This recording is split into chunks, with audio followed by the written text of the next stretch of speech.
All right, ladies and gentlemen, what the hell is going on? Chronic Chris of AsgardRadio.com, where the gods go to rock. I'm still on Sunday Fun Day here. But yeah, also we're over here with Troy, shooting the shit and talking about aliens and Star Wars, and you never know what we're going to talk about next. And Troy, I've been waiting to talk to him about this all week because he went to NAMM last week. And I ain't talking the country, I'm talking the convention. If I had the ability to look at it, 'cause my phone's dead right now, but it's basically a national thing from the 60s, and it had, I think, different names. It's basically the Anaheim Music Convention, and they have a lot of different stuff. But what's really amazing is they have the Hilton and the Marriott basically merged within the facility. Even though they're not there, they're just basically merged, and you get all those people in those hotels. And I tell you, if you've never been to the Hilton or the Marriott, it is an experience for a lifetime for anyone to see. I stayed in a Hilton That's once the just to hotel. say I didn't talk to people yet. I stayed in a Hilton once And just the so I can grounds say are- I stayed in a Hilton. I mean, it's a very large facility.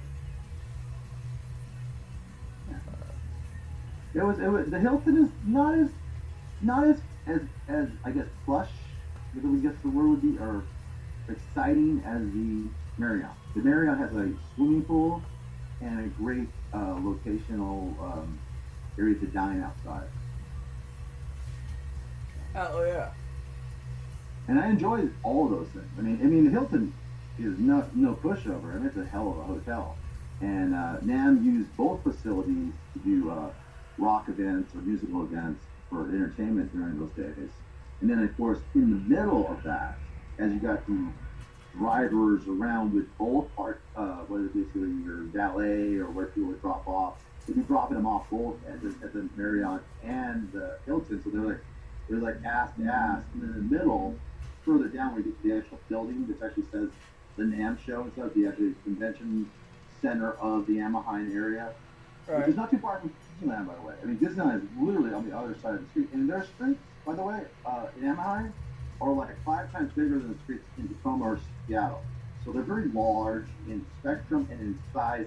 For all of us that live in small town America, our city block, the little small neighborhood block of like 4 or 5 houses on the block, that's crossing the street in Anaheim. That in LA. That's the distance crossing the street. And their city blocks are about 5 of our little small town blocks. Yeah, basically, you're pretty accurate on the description of the link. The most important thing of all you see is palm trees and swimming pools. This is true. And they have this thing called we get our people to find them, and there's no homeless people. There's people that are using drugs, but there are 0 homeless people on the streets. 0. Oh, you were in the wrong neighborhood for that. They move them. I talked to the Uber guy. He goes, dude, you don't understand. They move them. Anytime they see them, they move them. So, Anaheim is amazingly clean, which is amazing. You're in LA going, there's no smog in Anaheim. I wonder why. And there isn't. I mean, like, I was there all that time. I didn't see one lick of smog. It was blue skies. See.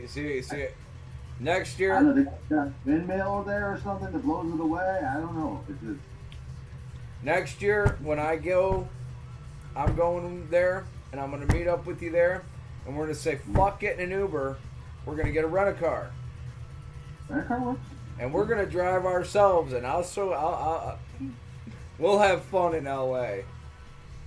But you want to probably go to the whiskey or something classic.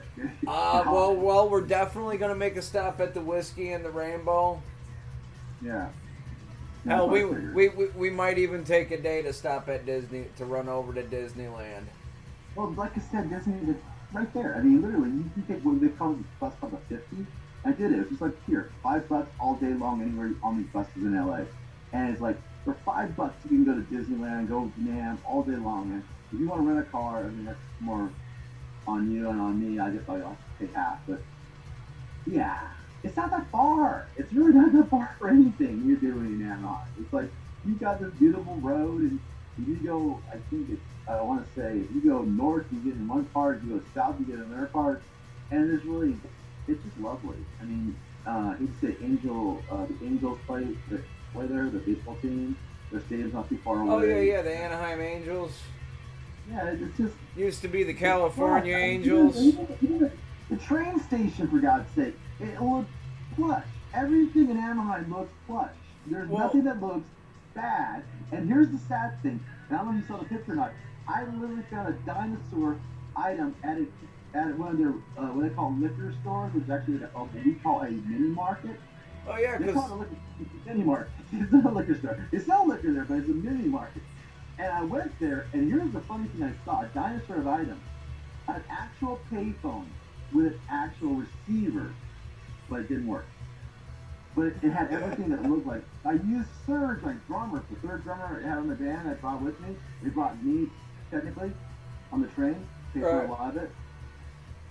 I had him on a picture, and it went viral to a point. I mean, like they were going, "This still goes on?" No, it was all all Dude, 50 years, but still. And you had a long ass train ride. 32 hours back and forth. 32 hours there, 32 hours back. That's a day and a half. Yeah, I didn't know there was a pyramid in California until I left San Luis Obispo and took the train ride. We started turning, and there it is, an actual pyramid. And I actually shared it a few times. So it's like, that pyramid. All right, there you go, Asgardians. A little Slipknot with Dead Memories here on AsgardRadio.com, where the guys go to rock. And I'm over here on the Twitch.tv talking with Troy Anderson.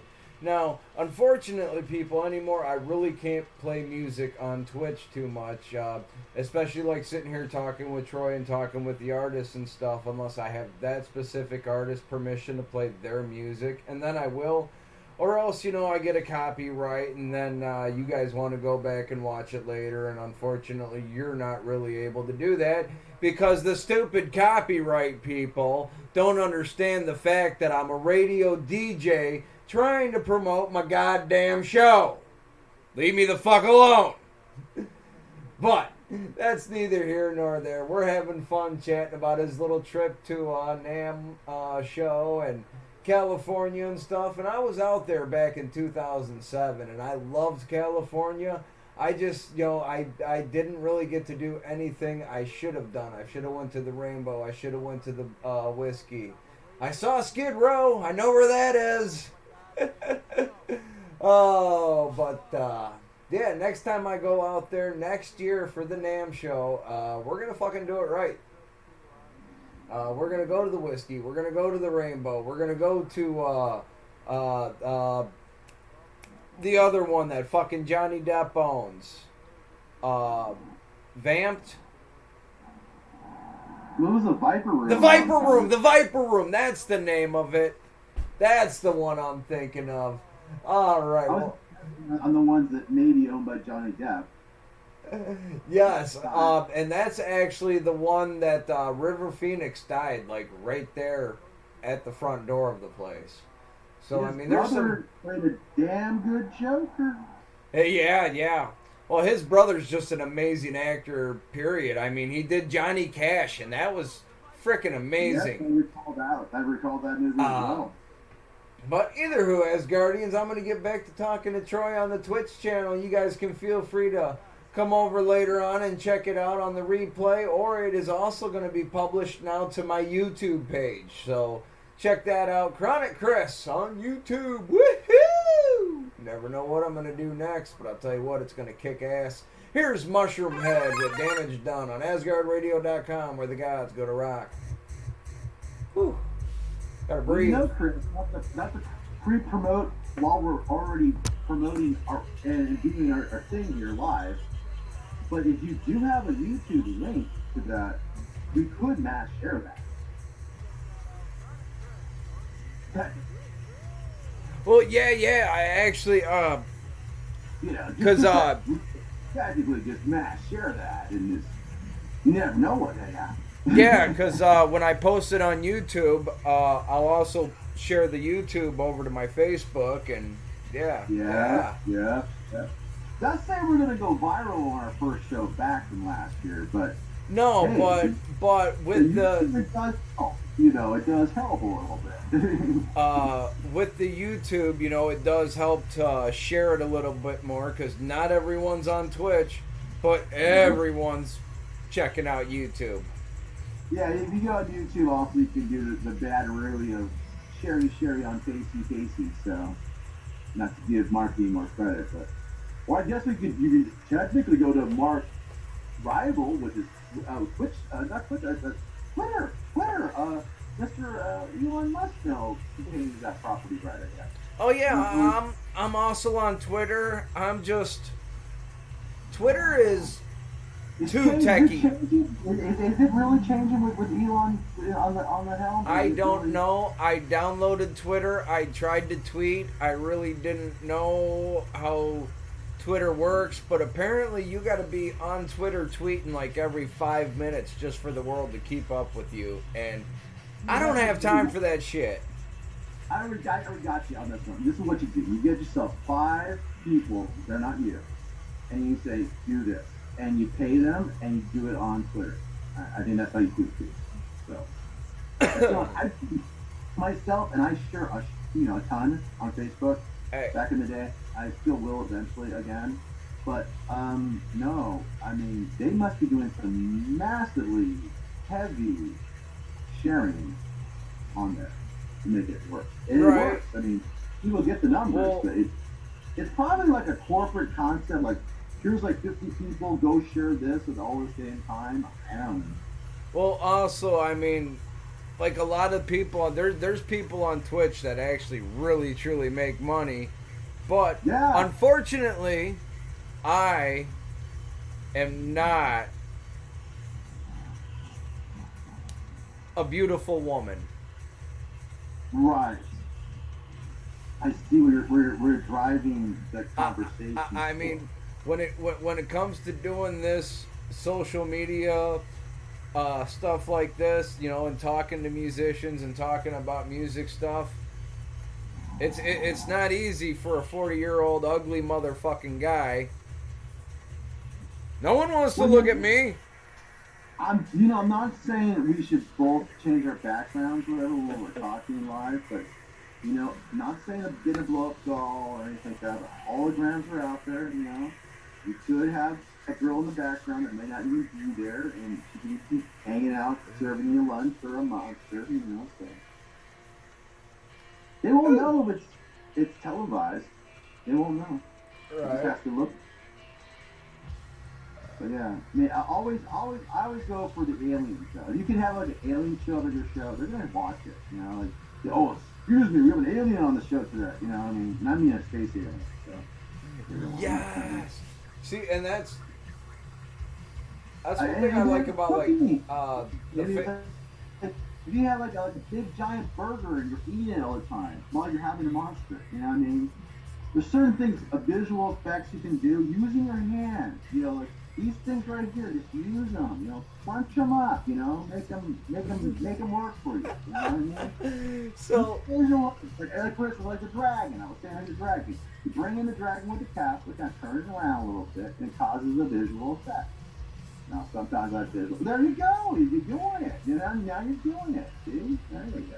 we're floating in space, man. What do you say, man? Just there.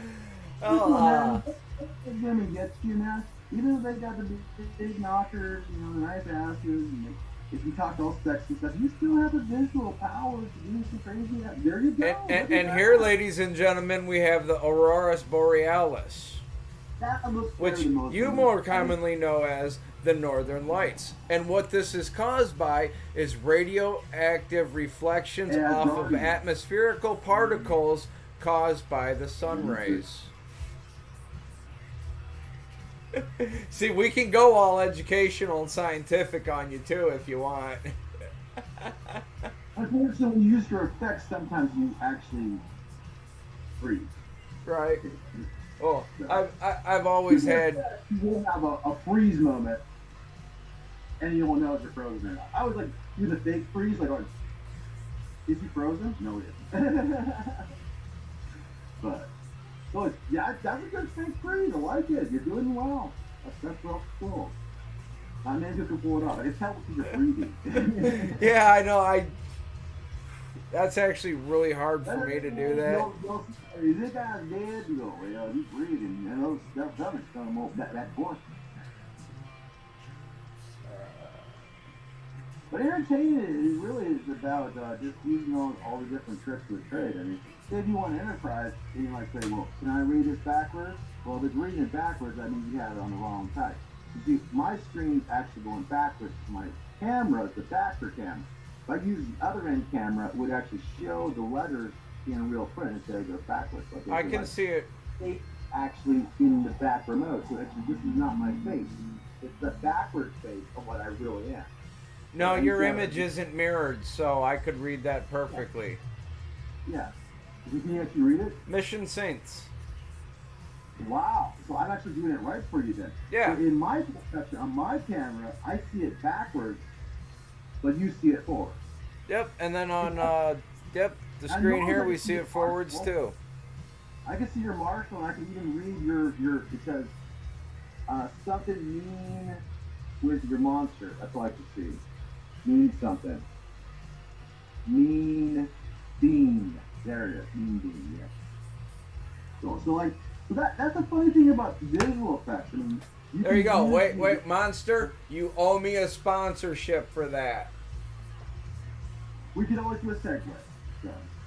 I've actually emailed them a few times. They said they're not really sponsoring anyone new right now, but I'm gonna keep emailing them. I'm gonna get all Andy Dufresne and write them twice a week. Just keep on drinking that monster, man. Saying I'm gonna stop drinking this monster in 75 days. I can't. Oh, you're just gonna keep on drinking it? Right, ladies and gentlemen. Yes, I'm gonna keep drinking this shit. I can't talk about this product I'm drinking on Asgard here because they don't sponsor me, so I'm not gonna say their name on air. But I am gonna say that you just heard Texas Hippie Coalition singing about a very beautiful blonde named Stevie Nicks. Woohoo! And, I went to see him a couple months ago. I always love hanging out with them boys. And he said, he wrote that song back in the day. Everyone had the Farrah Fawcett poster on the wall, the Red Rocket bathing suit. He said, nope. He had a poster of Stevie Nicks on his wall, and that was his teenage 1970s, way back then. Farrah Fawcett was mine. I did have a Farrah Fawcett poster, but if given a choice between Farrah Fawcett and Stevie Nicks, I'm sorry, I'm Team Stevie. My second choice is Bo Derek. Ooh, Bo Derek. There you go. He was in the movie 10. Yeah, I know who Bo Derek is. I'm just trying to think of other females from that time. Well, Dolly Parton was pretty good looking back then. Yes, Dolly. Dolly Parton. I just can't think. Oh, Hart! Anna Nancy Wilson. Yeah, there we go. Joan Jett, Lita Ford. Yeah, that was a little bit later, but I don't know. But that was then. What is now is a little bit of Moto Grader. Here's Suffocate on AsgardRadio.com, where the gods go to rock.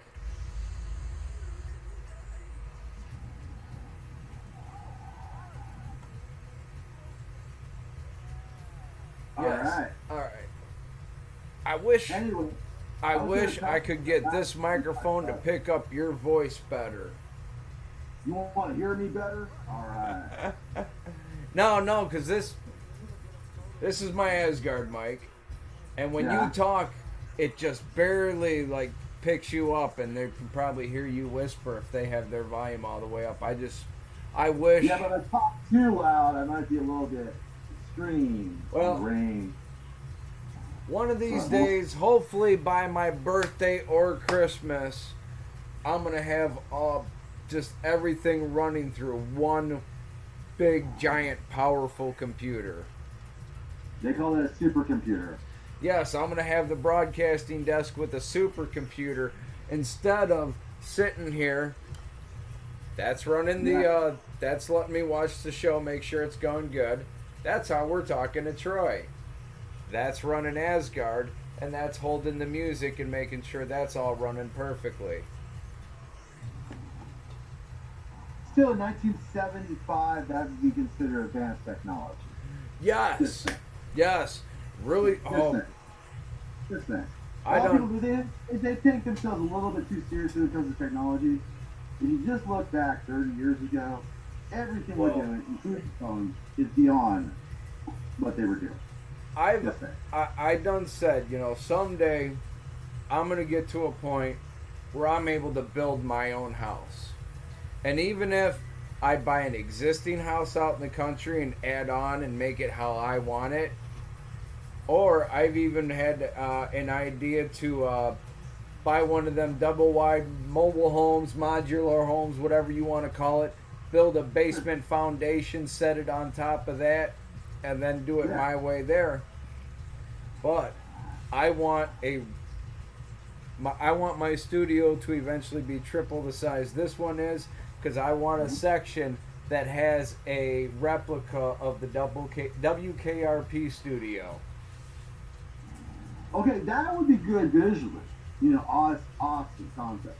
Now, in my head, when you were talking about that, I was thinking what I would do over here, and it was completely different. It was modern day craziness. I mean, I would have a roll cage of about 100 monitors, and I would just sit there, and it would just roll. You know, like one monitor would show me one thing, one would show me another. So it's like, that's modern technology too. I mean, modern technology allows you to see a lot of things, and I don't like the wearing the goggles. The VR thing, it's got to be more easier. I think they said they can wear glasses pretty soon instead of the goggles. All right, there you go. That was Moto Grader with Suffocate. And if you recognize that voice there, that's right. That was Ivan Moody. Before he was with the band he is now called Five Finger Butt. I can't talk. Five Finger Death Punch. Before he was with Five Finger Death Punch, Ivan Moody did vocals for a band called Moto Grader. And that was Suffocate. And you know what? Why not play a little bit of Five Finger Death Punch? Because we're all a little bit off today. Yeah. You know, not a fan of everything they do, but I actually really love this song. Awesome. And then the video for it, they said we're going to do a video basically about COVID, and it was social distancing, no one's around, you fucking, The band couldn't get together. Johnny Depp's in a band now again, and you know the funny thing with Johnny Depp is, besides the court case, which we can always talk about later, is that you know that he was always wanting to be in a band before being a actor or TV. Yep. He actually went to California to be in a band, and I believe it was Nicolas Cage that told him, "Hey man, you should try acting," or someone like that. So he went and he auditioned for Nightmare on Elm Street. Now there it is. And the rest is history. That's his history. 21 Jump Street, and you go. Now, and I'll be honest with you. What's your favorite Johnny Depp role? In my opinion, and this is just my opinion, is the ones like when he's trying to do Hunter S. Thompson. He has two movies, right? So he's got the one which is the Fear and Loathing in Vegas. Fear and Loathing in Las Vegas. Yep. Was it something about drinking? The Rum Diaries. Rum Diaries. So like both great.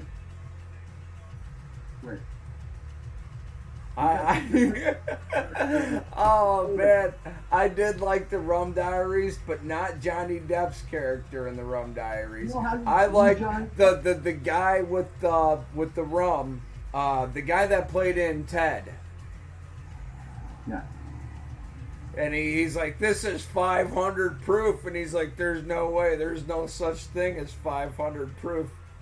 He says, oh yeah, and he lights it on fire, and the whole thing just whoosh. I think Johnny has kept his character pretty much stable. People don't really realize this a lot, but like, if you ever listen to his voice, It's not monotone. It's slow. Yes. So when you think of Johnny Depp, like let's say what you a voice version, all you gotta do is slowly say the words. Like here's how you Johnny Depp. So I was walking one day, and I didn't know that I saw the world a little different, and I was going slow. So that's the whole thing. You gotta go slow. His voice is literally on a time motion slower than most people. Like we Right. talk fast. Right? I'm a fast talker. But if you go slow, you almost hit that range of Johnny Depp. Maybe not the face, but the voice. And that's something that I think he perfected. The calm, courteous voice. It ain't just his luck, bro. And I think that's the thing. Like you take your Nicolas Cage's, you can hear the fear in Nicolas Cage. There is no fear in Johnny Depp. I mean, there's these shots right into his ass, ready to eat him.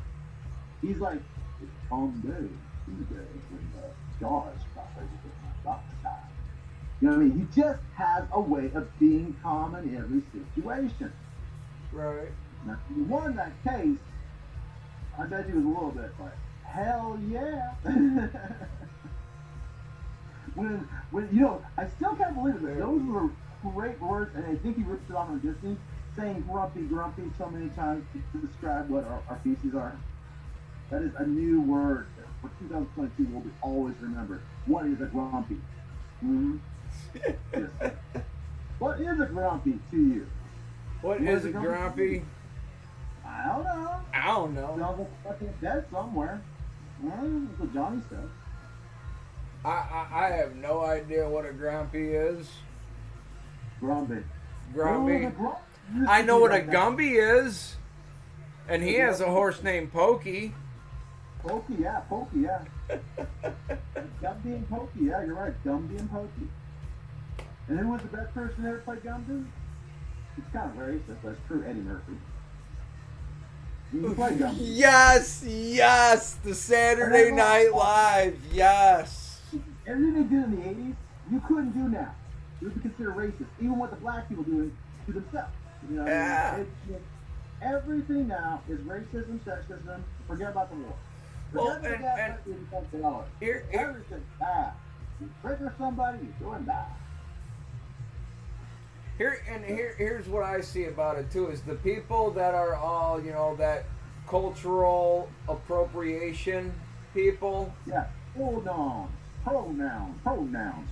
Don't get yourself some pronouns. like- We're gonna intimidate. Okay, a guy did an experiment, and he dressed up in a big poncho and a sombrero, and he walked through a college campus full of white kids, and they were all like, "You can't wear that. That's culturally offensive," and blah blah blah.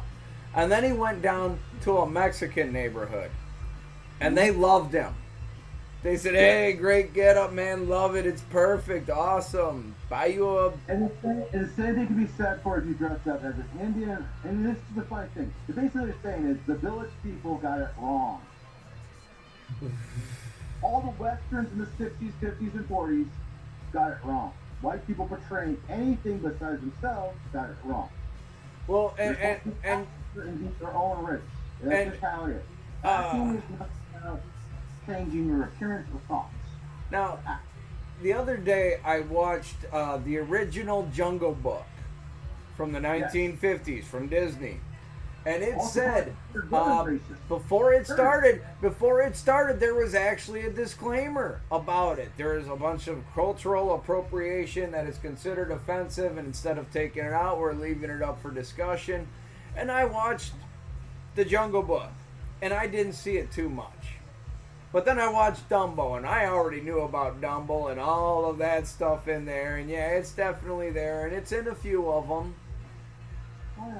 Now we used to laugh at the racist But things, but I'm also at the same time glad that they said we're not taking it out. We're leaving it open for discussion, because that was brave of Disney. That was brave, and that's the proper way to do it. Let people know what happened in history, so that way, instead of tearing it down and making history go away, we learn from it and don't repeat it. All right, ladies and gentlemen, a little bit of Rachel's Bowley, and we're sitting over here on the Twitch talking Troy E. Anderson. He went to his trip with Nam, and we haven't talked in a couple weeks, so the conversation has gone many, many places. And we were talking about Johnny Depp, and he plays in a band.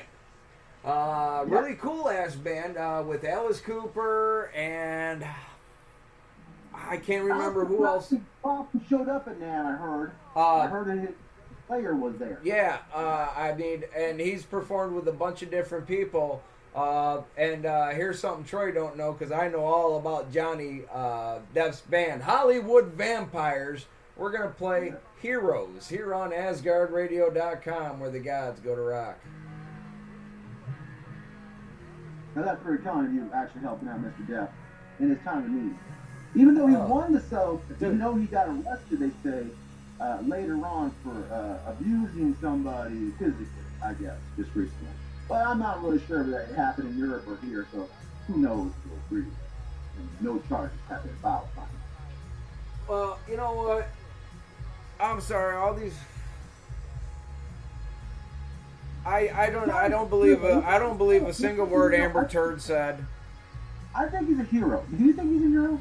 I think Johnny Depp is one of the nicest.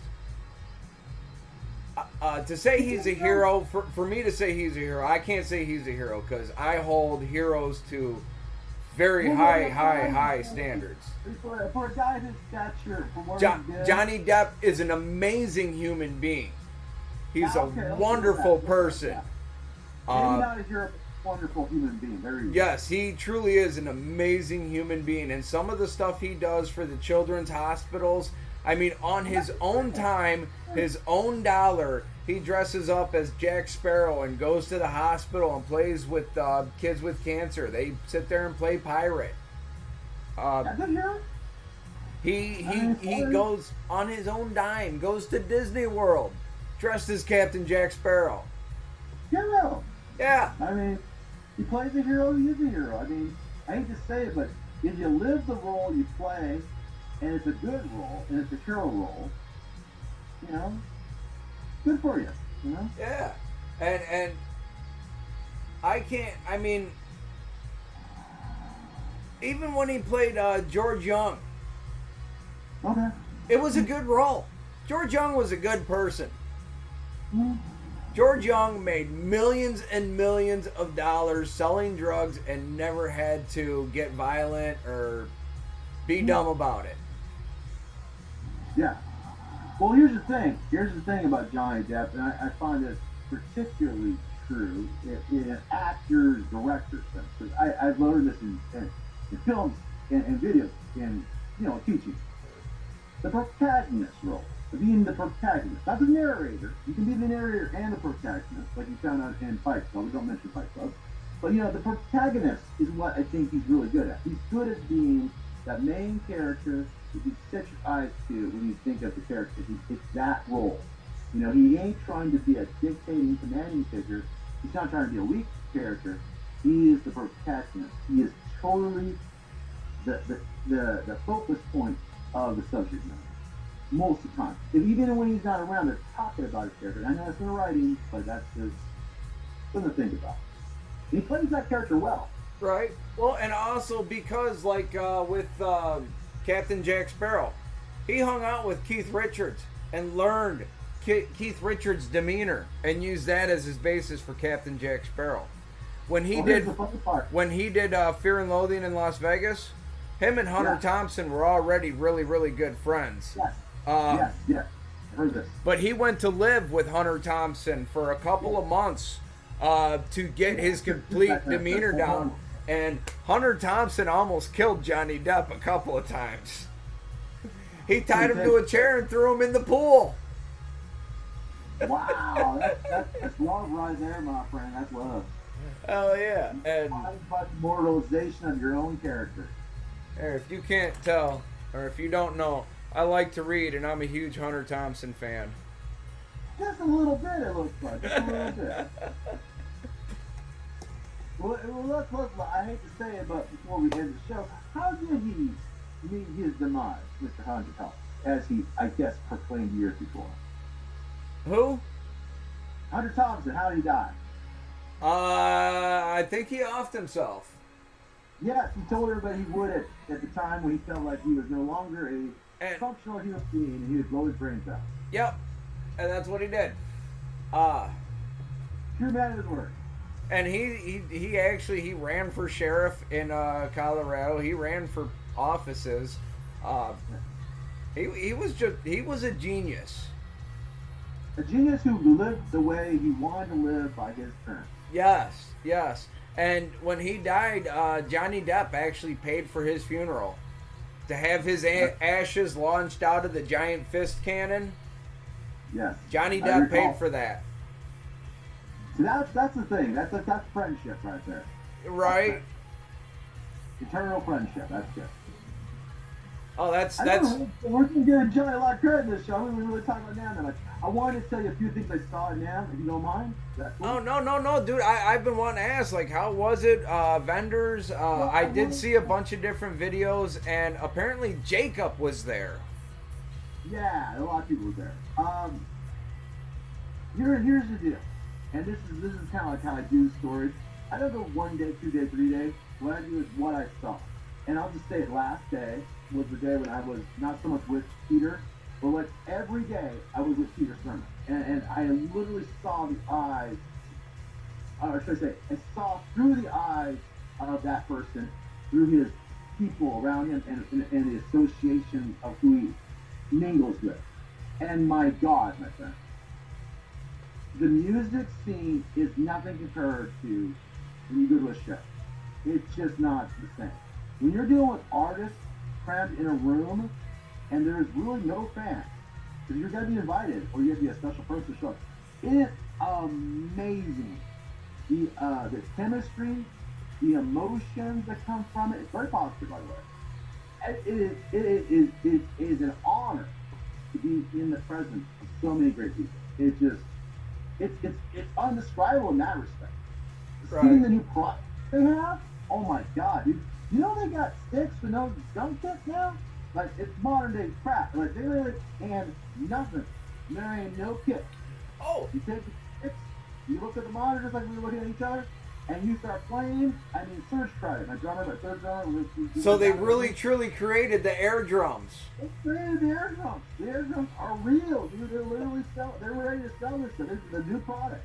I'll play on a guitar that you can fold. They're literally folded. Yep. I seen that video. I saw the actual product there now. I've seen two of them before, but the two I've seen, when you unfolded it, you still had to tune them. Right. This one, he unfolded it and it was in tune. Well, check this out. The guy I saw, and I don't recall, I got my notes somewhere, but I'll go over it later. Maybe Peter might recall because he was with me at the time. But what I recall was that the owner who did this, he is a licensed patent lawyer. That's the way you do it, man. You're gonna Oh, music. stop! All right, ladies and gentlemen, hold on. Shit, we're talking to Troy, and I'm interrupting. I'm being a dick. You shoot. I gotta. That was Wicked Wisdom. And if you don't know, before that we played Hollywood Vampires, which is Johnny Depp's band. Now, Wicked Wisdom, if you didn't know, and you like that song, that was actually Jada Pinkett Smith on vocals. Back in the late 90s, she decided she wanted to play some metal, and she was actually on the Ozfest circuit, I believe in 2002.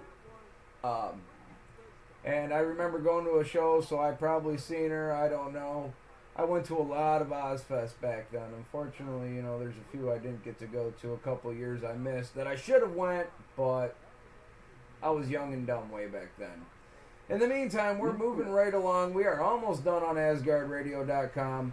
But before we go, how about a little bit of the warning? Here's Evolve.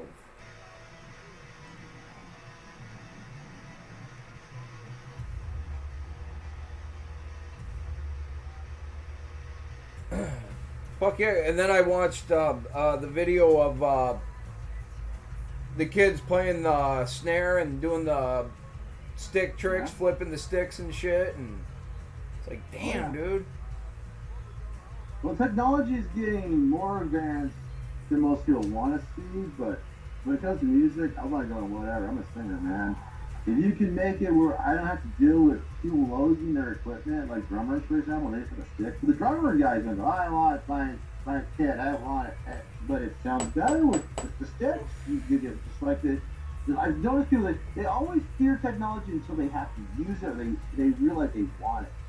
They fear it first, then they try it out, test it a few times, and like, I'll use it, I guess. Convenient. And that's just how it works, you know. And so if the kit goes away and they got virtual kits and you're playing with just sticks, I'm totally cool with it. You know why? They'll equalize the complaint factor the drummer has with everyone else. Right. They're rare, so. Yeah, that's you know, I mean, drummer always has the most shit to carry in. Yeah, in this situation, he would have just sticks. That would be, but where would he sit? He could sit anywhere he wants. Technically, he would have to sit. He could stand, fly around, maybe, as long as he knows how to play those sticks in the right position. Well, see, we'll just give him glasses, and he just knows there's a virtual jump kit in front of him, and there you go. Well, and here's another thing. I learned that from Peter. Don't be a butcher on the drums. Be unnecessarily correct. When you drum, even I'm just a singer. You use your fine hands, kind of like this, not this. Don't be animal. Be fine. Be precise. Yes, be nice with your sticks. Be nice with your sticks. Let them last longer. Too many poor sticks have died quickly by foolish amateur drummers trying to impress their girlfriend. They never have. Yes, you don't have to, like he said, don't be animal. You don't have to on your stick. Just nice. You break more than that. And you also break your Tommies too. And then you got a Tommies broke, you got sticks broke, and everyone's looking at you going, you can't play, can you? Like, nah. You know, like, you gotta wait for you to play. Yeah. Thanks. Well, yeah, and it is what it is. You know. So I've actually, you know, I'm not gonna throw the eggs out with the yolk too much on this one, but basically, I'm really considering just being a solo artist in a studio for a while, because I think that drummers and other artists can be a real pain in the neck when it comes to recording, especially when you're not recording. Right. Just write your own. Just write all your own. Start the second car to make it run. You know what I mean? It's like, we got this beautiful car, which we can't start it, sir. It's like, right. It's the opposite of like William Shatner talking to Scotty. Like, we have the Millennium Crystal. Yes, we do. Can we get it going? No, it's just won't function. Like, that ain't Scotty. Scotty's like, you know, give it all you got, Captain. You know, you want to hear that guy, not, you know, may work.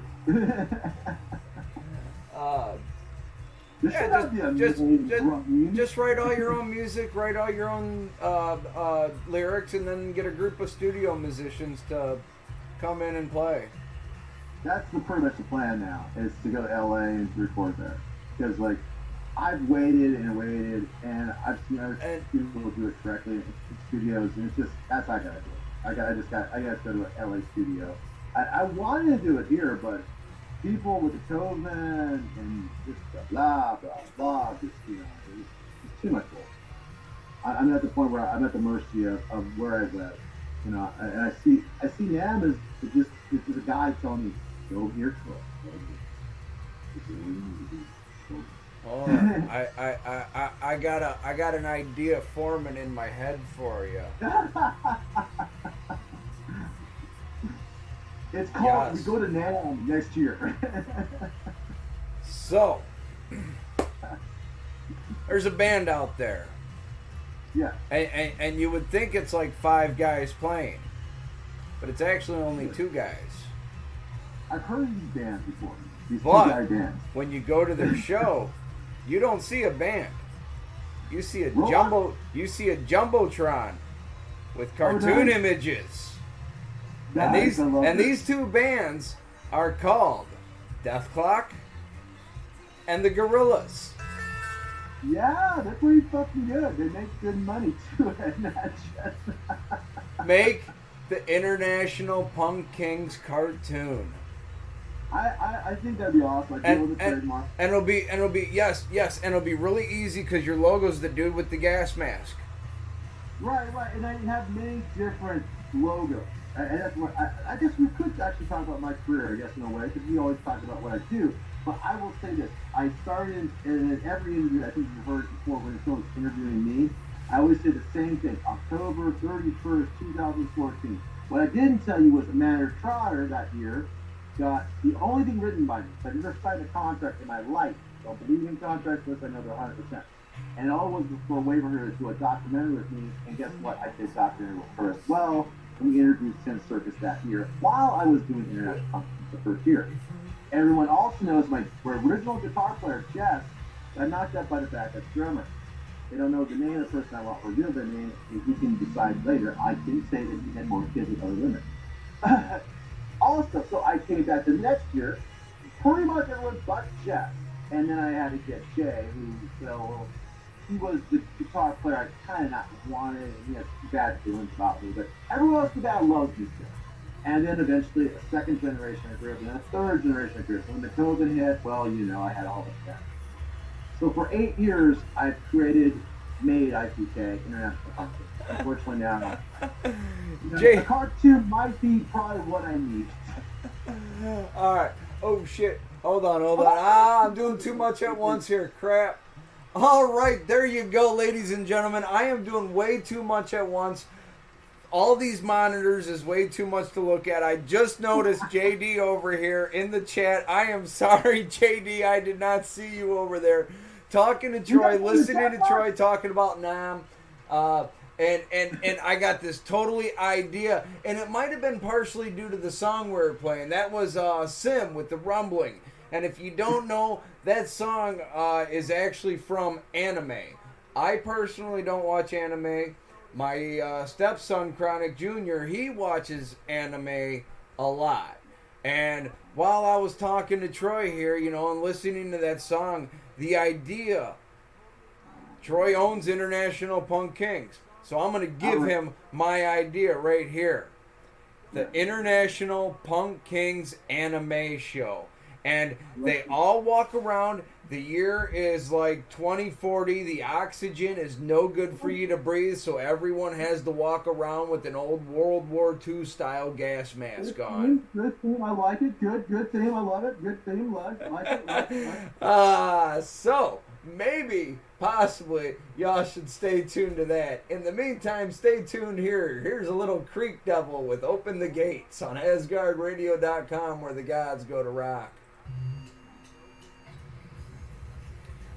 You know, I always like about Asgard. I always like. I know you heard like the messages I was going from Asgard Radio. We bring you Chronic Chris. Oh, I like an intro, bro. We should like get you an intro. Like, I could do the intro part, you know. On Asgard Radio tonight we have with Chronic Chris. You know, blah blah blah name, whatever. Shit, Because no, that's what you and Farrell, Jimmy Farrell, he's that one guy, he just announced Jimmy all the time, or like Johnny Tyson always had that guy that introduced him all the time. Yeah. You know what I'm saying? A little theme music might be good, like, and today on our show, and then they get the theme music going, and, you know. I always think about that, like when I was like a singer, you know, in so many different aspects of my life, and I'm not just talking my band, I'm talking like karaoke, or just hang out with other bands and, you know, doing fillers and stuff like that, having fun, get on stage. I did that when I was young. I was like 18, 27, you know, I do it all the time when I was younger. And one thing I always remember in my head was some statement I was doing an 80s band. In an interview, they said, so like, the intro's so important, but the finale's just as important. And I thought, well, intro